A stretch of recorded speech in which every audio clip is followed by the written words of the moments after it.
Hello बच्चों। आज की क्लास में हम डिस्कस कर रहे हैं हमारी कक्षा 7 की गणित की वर्कशीट 29। तिथि है 19 जनवरी 2021 और आज का हमारा टॉपिक है रेखाएं तथा कोण पुनरावृत्ति। यानी हमने जो अभी तक रेखाएं और कोण का पार्ट जो सीखा है ना, उसकी हम पुनरावृत्ति कर रहे हैं, उसे रिवाइज कर रहे हैं। तो रिवीजन में हम करते हैं एक एक्टिविटी, यानी हमारा क्रियाकलाप। तो क्या है हमारी एक्टिविटी? कुछ माचिस की तीलियां या झाड़ू की सीख या कागज की पतली पट्टियां या स्ट्रॉ टूथपिक लें और उन्हें एक कागज पर निम्नानुसार चिपकाएं। अब इसके लिए आप माचिस की तीलियां भी ले सकते हैं या जो झाड़ू की सीख है, या वो भी ना मिले तो कागज की आप पतली पट्टियां, स्ट्रॉ, टूथपिक ये ले सकते हैं, या फिर आइसक्रीम स्टिक्स भी ले सकते हैं। तो उन्हें कागज पर जैसा कि यहाँ चित्र में दर्शाया गया है, इस तरह से आपको पेस्ट करना है। अब चिपका लिया। चिपकाने के बाद अब ध्यान से देखो, ये आकृतियां कुछ जानी पहचानी लग रही हैं। ये है हमारी समांतर रेखाओं वाली आकृति और ये है हमारी कौन सी रेखाएं? प्रतिच्छेदी रेखाएं। अब इन पट्टियों को नामांकित करने के निम्न के नाम लिखिए। हमें इन्हें नाम भी देना है, तो नाम लिख देते हैं। इसे लिख देते हैं, ये ए है, ये बी, ये सी, ये डी और इसको नाम दे देते हैं ई एफ। तो ये हो गया। और इसी तरह दूसरी आकृति को भी नाम दे देते हैं। इसको नाम दे दिया पी क्यू और इसको नाम दे दिया आर एस। और ये किस पे काट रहे हैं? एक दूसरे को प्रतिच्छेद कर रही हैं ओ पे। ठीक, अब आगे क्या है? हमें नाम लिखना है किसका? समांतर रेखाएं।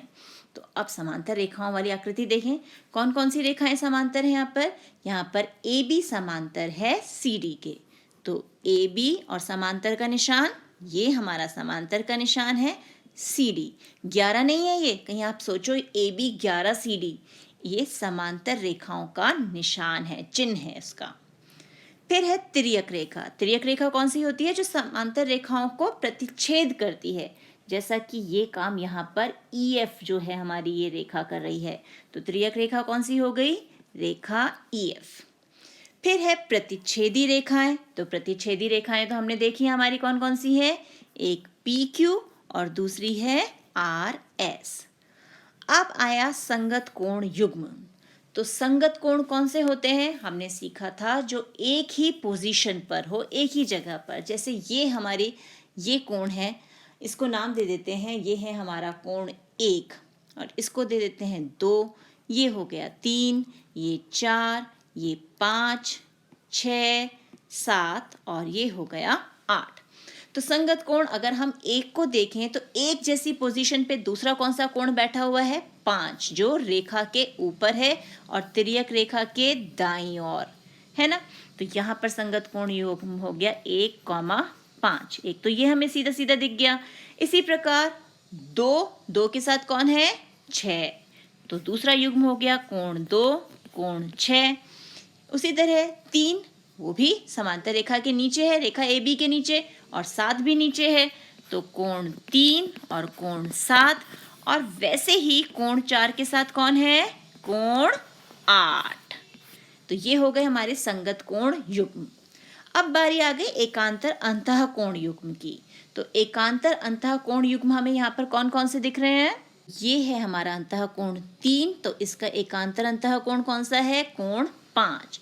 तो यहाँ पर हम लिख देते हैं कोण 3 और कोण 5, एक युग्म ये हो गया। उसी प्रकार 4 के लिए कौन है? कोण 6, यानी 4 के लिए है हमारा कोण 6, तो एक युग्म ये बन गया। अब है शीर्षाभिमुख कोण युग्म।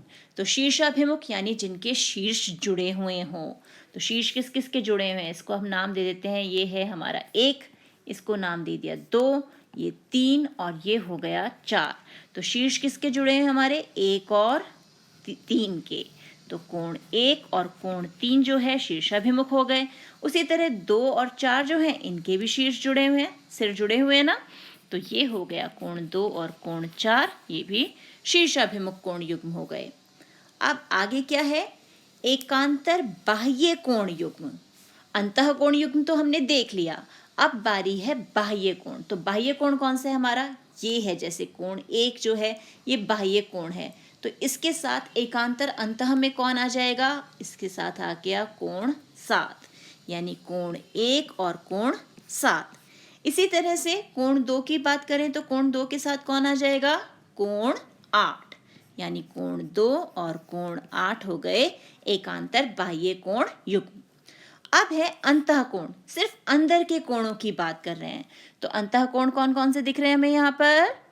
तो यहाँ हमारे पास है अंतःकोण कोण 3, कोण 4, कोण 5 और कोण 6, यानी जो समांतर रेखाओं के अंतः यानी अंदर अंदर हैं। तो नाम लिख देते हैं हमारे कौन कौन से? कोण 3, कोण 4, कोण 5 और कोण 6। अब बाह्य कोण, जैसे अंतःकोण देखे वैसे ही हम बाह्य कोण देखेंगे। तो बाह्य कोण कौन कौन से हैं? 1, 2, 7 और 8। तो इनके नाम लिख देते हैं हम। कोण 1, कोण 2, कोण 7 और कोण 8, ये हो गए हमारे बाह्य कोण। अब आगे क्या है? आगे है अपने घर में चारों ओर नजर घुमाइए और घर के अंदर की चीजों को ध्यानपूर्वक देखिए। कोरोना महामारी से पहले के समय को याद कीजिए जब आप घर से बाहर जाते थे। अब उन सभी वस्तुओं तथा स्थितियों की एक सूची बनाइए जहां आप समांतर रेखाएं और प्रतिच्छेदी रेखाएं देख पाते हैं। तो अब जरा याद करो, जब कोरोना का लॉकडाउन था उससे पहले हम लोग स्कूल जाते थे या घर से बाहर किसी भी काम के लिए जाते थे तो हमें आसपास बहुत सी चीज़ें और वस्तुएं दिखती थी जहाँ पर हम समांतर रेखाएं और प्रतिच्छेदी रेखाएं देख सकते थे। तो उनके उदाहरण हमें यहाँ लिखने हैं। तो कुछ नाम तो मैं बता रही हूँ, बाकी आप खुद ढूंढेंगे। सबसे पहला उदाहरण तो हमारा सड़क का ही है, यानी हमारी रोड जो है। क्यों? क्योंकि ये कैसी है? समांतर चलती है ना। सड़क काटते हुए तो नहीं चलते एक दूसरे को, ये दोनों रेखाएं बराबर दूरी पर होती हैं सड़क की, ये दोनों चौड़ाई, तभी तो इसकी चौड़ाई बराबर चलती है। तो पहला उदाहरण तो हमारा सड़क हो गया। दूसरा, जब हम स्कूल जाते थे तो स्कूल में जो हमारी क्लास की खिड़की होती थी उसके डिज़ाइन को कभी ध्यान से देखा? कैसे होती थी हमारी खिड़की? इस तरह से उसमें लाइनें होती थी और बीच में ऐसे। तो समांतर रेखा भी हो गई और तिर्यक रेखा भी हो गई। और सबसे बड़ा एग्जाम्पल जो हम देखते हैं, जो आपने नोटिस भी किया होगा, जब आप मैथ्स करते हो, जैसे अब यहाँ हम मैथ्स कर रहे हैं तो आप ये साइन यूज़ करते हो, प्लस का, जमा का निशान, और ऐसे ही आप गुणा का निशान भी यूज़ करते हो। तो ये रेखाएं कैसी हो गई हमारी? प्रतिच्छेदी रेखाएं। तो ये जो हमारा जमा का व गुणा का चिन्ह जो है ये भी हमारे क्या है? प्रतिच्छेदी रेखाओं के उदाहरण। और क्या देख सकते हैं? जैसे सीढ़ी जो होती है, सीढ़ी देखिए ऐसे ही तो होती है सीढ़ी, इस तरह से। तो यहाँ पर समांतर रेखा भी है और इसे अगर हम बढ़ा दें तो प्रतिच्छेदी रेखा भी है। तो ये इस तरह से आपको डिफरेंट जो एग्जाम्पल्स हैं अपनी डेली लाइफ से वो ढूंढकर यहाँ पर लिखने हैं। अब चलते हैं आगे। आगे क्या है?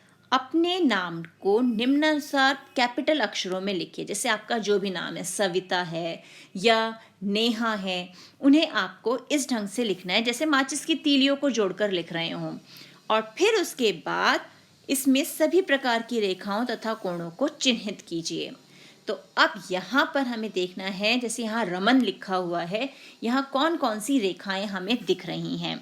तो हम क्या करेंगे, जहाँ जहाँ हमें समांतर रेखाएं दिखाई दे रही हैं उसके लिए हम नीला रंग जो है वो यूज़ कर लेते हैं। जैसे ये है हमारी समांतर रेखा, ये भी हमारी समांतर रेखाएं हैं, और ये पूरा हम ऐसे लें तो ये भी समांतर है।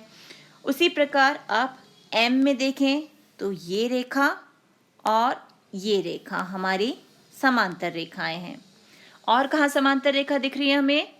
ये हो गई हमारी समांतर रेखा एन में भी। इसी तरह से आपको अपने नाम में भी समांतर रेखाएं ढूंढनी है। अब ढूंढते हैं प्रतिच्छेदी रेखाएं, और उसके लिए हम चेंज कर लेते हैं कलर। हम ले लेते हैं हमारा पिंक कलर।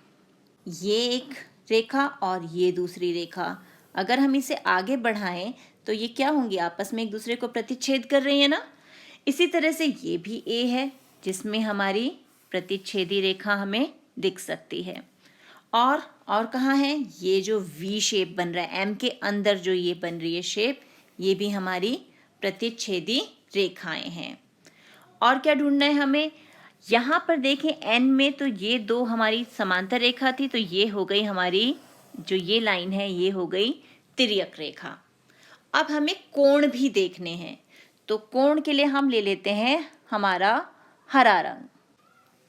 तो अब एन से शुरुआत करें, यहाँ पर ये कोण और ये कोण, ये कैसे कोण हो गए हमारे, एकांतर अंतः कोण।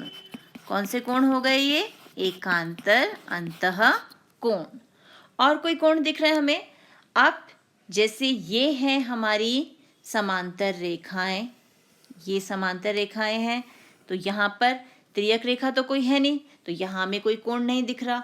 और इधर देखें, ये दोनों समांतर रेखाएं हैं और ये इसकी एक तिर्यक रेखा मान लें, तो यहाँ पर ये कौन से कोण हो गए, ये हो गए तिर्यक रेखा के एक ही ओर के अंतः कोण। और यहाँ पर अगर इस समांतर रेखा को देखेंगे तो यहाँ ये जो कोण बनेगा ये हो गया संगत कोण। तो इस प्रकार से अपना नाम लिखकर उसमें समांतर रेखाएं ढूंढनी है, प्रतिच्छेदी रेखाएं ढूंढनी है और देखना है कौन कौन से कोण बन रहे हैं। तो उन सब के लिए जैसे मैंने डिफरेंट कलर्स यूज़ किए ना, आप भी डिफरेंट कलर्स यूज़ कर सकते हैं। तो है ना मज़ेदार। तो इसी टाइप के और क्वेश्चंस की प्रैक्टिस करनी है हमें अपनी एनसीईआरटी बुक से। मिलते हैं एक और वीडियो में, तब तक keep practising and enjoy math.